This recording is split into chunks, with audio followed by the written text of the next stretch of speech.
ব্যবহার বাড়াতে সরকারি দপ্তর সহ বিভিন্ন জায়গায় প্লাস্টিকের বদলে নেওয়া হয়েছে পাট পণ্য ব্যবহারের নির্দেশনা। নেওয়া হয়েছে পাট চাষিদের প্রণোদনা দেওয়ার উদ্যোগও।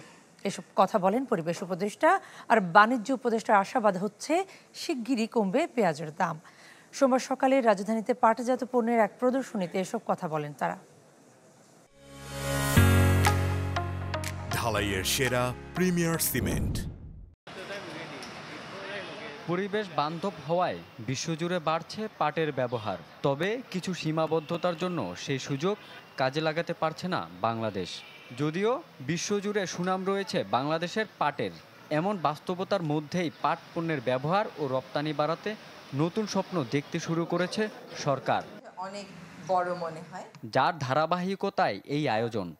3 দিন ব্যাপী প্রদর্শনীর প্রথম দিনে পরিবেশ উপদেষ্টা জানান, প্লাস্টিক পণ্যের বদলে জোর দেওয়া হয়েছে পাটজাত পণ্যের ব্যবহারে। রয়েছে পাট চাষিদের প্রণোদনা দেওয়ার উদ্যোগও। যে দীর্ঘদিনের নীতি সমর্থনের অভাবে পাট চাষেও কিন্তু চাষিরা আগ্রহ হারিয়েছে। এখন আমরা পাটের পণ্য যতই সুন্দর দেখি না কেন, আমাদেরকে কিন্তু ওই দিকেও মন দিতে হবে, যাতে একটা বাজার আমরা সৃষ্টি করতে পারি এবং লোকে পাট চাষে উদ্বুদ্ধ হয়। পাটজাত পণ্যের বৈচিত্র্যকরণ ও মান বৃদ্ধির মাধ্যমে বিশ্ববাজারে রপ্তানি বাড়াতে ব্যবসায়ীদের প্রতি আহ্বান জানান বাণিজ্য উপদেষ্টা।